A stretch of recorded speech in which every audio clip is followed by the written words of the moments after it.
4 বছর ধরে পার্টির প্রোগ্রামে আমি যাই না, আমাকে ডাকেও না, আমার মতামতও নেয় না। আমি পার্টির কর্মীদের সঙ্গে থাকি। আমি যতদিন রাজনীতি করব এরকমই থাকব। রাজনীতি ছেড়ে দিলে অন্যভাবে মানুষের পাশে থাকব। ভোটে হেরে দলের বিরুদ্ধেই রেগে ফায়ার দিলীপ ঘোষ। হারের পর থেকেই একের পর এক বিস্ফোরক মন্তব্য করে যাচ্ছেন দিলীপ ঘোষ, আর তাতেই বিপাকে গেরুয়া শিবির। শুক্রবার সকালে নিউ টাউনের ইকো পার্কে প্রাতঃভ্রমণে যান দিলীপ ঘোষ। সেখানে সাংবাদিকদের মুখোমুখি হয়ে তিনি বলেন, প্রোগ্রাম করার জন্য পারমিশন নিতে হয়, কারোর সঙ্গে দেখা করার জন্য কারো পারমিশন নিতে হয় না। আমি চিরদিন কর্মীদের সঙ্গে ছিলাম, কিন্তু পার্টির প্রোগ্রামে আমি 4 বছর ধরে যাই না, আমাকে ডাকেও না, আমার মতামতও নেয় না। আমি পার্টির কর্মীদের সঙ্গে থাকি, সাধারণ মানুষের সঙ্গে থাকি। আমি যতদিন রাজনীতি করব এরকমই থাকব। রাজনীতি ছেড়ে দিলে অন্যভাবে মানুষের পাশে থাকব। মানুষের কাছে যেতে কেউ কাউকে আটকাতে পারে না। বলছেন কে? বলছেন দিলীপ ঘোষ। দলের বিরুদ্ধে তার যে কত ক্ষোভ, অভিমান, সেটা তার কথাতেই স্পষ্ট হচ্ছে। শুনুন দিলীপবাবুর বক্তব্য। যেখানে আক্রমণ হচ্ছে কার পারমিশনে হচ্ছে? কর্মীরা যখন ফোন করে, যখন কান্নাকাটি করে, বাড়ি ছাড়া হয়, তার কাছে কি ফর্মালিটি থাকবে, পার্টি থাকবে, নাকি মানবতা থাকবে? বহু কর্মী আজকে বিভিন্ন জেলায় জেলা অফিসে এসে থাকছেন। ওনারা এখানে এসছেন সুন্দরবনের থেকে, আমাদের কর্মীরা আমার সঙ্গে দেখা করলেন এসে, তারা ভোটের পরে চলে এসছেন। তো পারমিশন নেওয়ার জন্য, প্রোগ্রাম করার জন্য পারমিশন নিতে হয়, কারোর সঙ্গে দেখা করার জন্য কোনো পারমিশন নেওয়ার দরকার হয় না। কিন্তু রাজ্য সভাপতি এখন যিনি আছেন, তিনি মনে করছেন যে আপনি প্রাক্তন রাজ্য সভাপতি, তাকে ছাপিয়ে কর্মীদের বেশি কাছে পৌঁছতে চাইছেন। আমি চিরদিন কর্মীদের সঙ্গেই ছিলাম, এখনও আছি। পার্টির প্রোগ্রামে আমি 4 বছর ধরে যাই না, আমাকে ডাকাও হয় না, আমার কোনো মতামত নেওয়া হয় না। কিন্তু আমি পার্টির কর্মীদের সঙ্গে থেকেছি, সাধারণ মানুষের সঙ্গে থেকেছি, আর আমি সেটাই থাকবো যতদিন রাজনীতিতে থাকবো। আর রাজনীতি না করলে অন্যভাবে থাকবো, মানুষের কাছে যেতে কেউ কাউকে আটকাতে পারে না।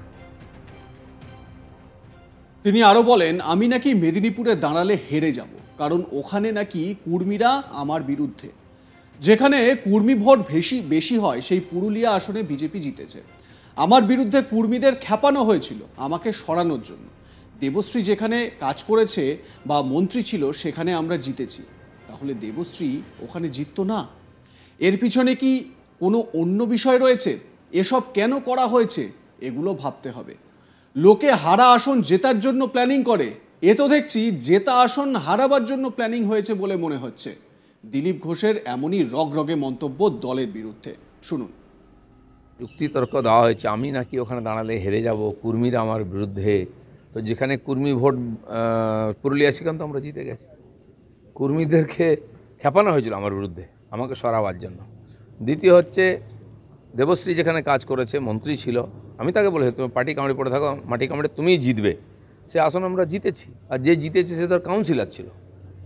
একটা তাকে কে চিনত ওখানে? সে তো একটা ওখানে গ্রামীণ পুরসভার নেতা, সে জিতে গেল, দেবশ্রী জিততো না। এর পিছনে কি আছে, কেন করা হচ্ছে, এটা তো ভাবতে হবে। সেটাকে ওই কাটি বলছে, কিছু তো আছেই, নাহলে যারা পুরনো পার্টির প্রতিষ্ঠিত নেতা তাদেরকে হারাবার জন্য পাঠানো হয়েছিল, নাকি কি জন্য?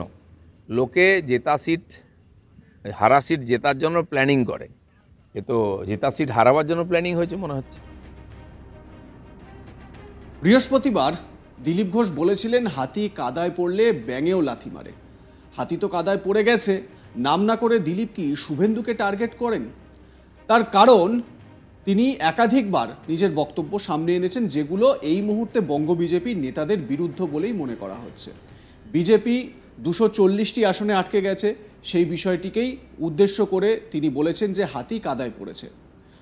যদিও তিনি খুলে কিছু বলেননি। পাশাপাশি বলেন, মোদি শাহ জুটি আছেন, এরা পুরনো পার্টনার, এদের চিনি, এদের একটু বেশি দর হাঁকাচ্ছেন। কাদেরকে বলছেন? বলছেন জেডিইউ এবং টিডিপিকে। তিনি বলছেন, মানুষ ম্যান্ডেট দিয়েছে, সুশাসন দিতেই হবে, সেটা যেন কেউ ভুলে না যায়। আঞ্চলিক দল সবসময় নিজের কথা ভাবে। অনেকে আগে নিজের স্বার্থেই জোট ছেড়েছে, আবার নিজেই ফিরে এসেছে।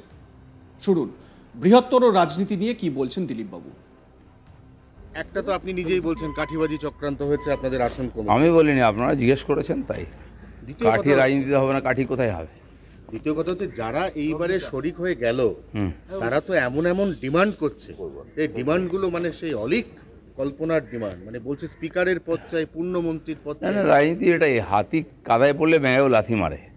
তো হাতি তো কাদায় পড়েছে, তো সেটা সবাই বার্গেনিং করছে। কিন্তু এটাও মনে রাখতে হবে নরেন্দ্র মোদী, অমিত শাহ আছেন, আর এরা আমাদের পুরনো পার্টনার, এদেরকেও আমরা চিনি। তারা একটু বেশি দাম রাখছেন, যতটা বেশি পাওয়া যায়।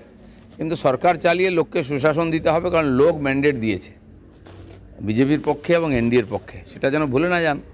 আঞ্চলিক দল সবসময় নিজের কথাই ভাবে, তারা ইতিহাসই বলছে ওদের অনেক আমাদের পার্টনার ছিল, অনেক পুরনো, আমরা কাউকে ছাড়িনি, অনেকে নিজের স্বার্থে ছেড়ে গেছে, আবার নিজের স্বার্থে চলে এসছে। অর্থাৎ দিলীপ বাবুর বক্তব্যে এটা স্পষ্ট হচ্ছে দলের অভ্যন্তরে যে সাংগঠনিক দিক রয়েছে এবং যারা এই মুহূর্তে বঙ্গ বিজেপির নেতা, একটু যদি স্পেসিফিকভাবে বলা যায় তাহলে সুকান্ত মজুমদার এবং শুভেন্দু অধিকারী, এই দুজনের বিরুদ্ধেই দিলীপ ঘোষের মূলত অভিযোগ।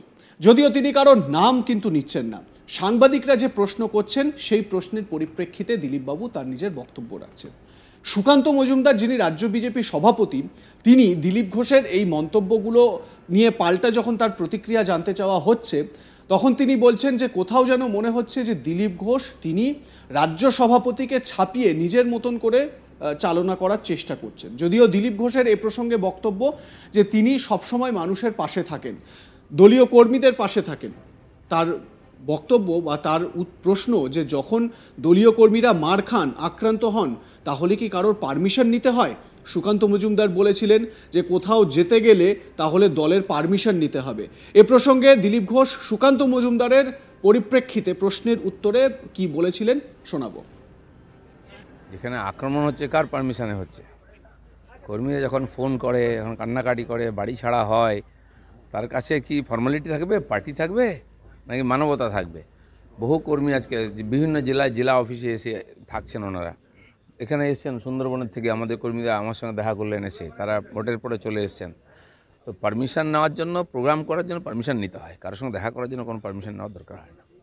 কিন্তু রাজ্য সভাপতি এখন যিনি আছেন, তিনি মনে করছেন যে আপনি প্রাক্তন রাজ্য সভাপতি, তাকে ছাপিয়ে কর্মীদের বেশি কাছে পৌঁছতে চাইছেন। আমি চিরদিন কর্মীদের সঙ্গেই ছিলাম, এখনও আছি। পার্টির প্রোগ্রামে আমি 4 বছর ধরে যাই না, আমাকে ডাকাও হয় না, আমার কোনো মতামত নেওয়া হয় না। কিন্তু আমি পার্টির কর্মীদের সঙ্গে থেকেছি, সাধারণ মানুষের সঙ্গে থেকেছি, আর আমি সেটাই থাকবো যতদিন রাজনীতিতে থাকবো। আর রাজনীতি না করলে অন্যভাবে থাকবো, মানুষের কাছে যেতে কেউ কাউকে আটকাতে পারে না। যুক্তিতর্ক দেওয়া হয়েছে আমি নাকি ওখানে দাঁড়ালে হেরে যাব, কর্মীরা আমার বিরুদ্ধে। তো যেখানে কর্মী ভোট পুরুলিয়া সেখানে তো আমরা জিতে গেছি। কর্মীদেরকে খেপানো হয়েছিল আমার বিরুদ্ধে, আমাকে সরাবার জন্য। দ্বিতীয় হচ্ছে, দেবশ্রী যেখানে কাজ করেছে, মন্ত্রী ছিল, আমি তাকে বলেছি তুমি পার্টি কামড়ে পড়ে থাকো, মাটি কামড়ে তুমিই জিতবে। সে আসন আমরা জিতে। এ বিষয়ে আপনাদের মতামত জানান। দেখতে থাকুন আজ তাক বাংলার ইউটিউব চ্যানেল, সাবস্ক্রাইব করতে ভুলবেন না।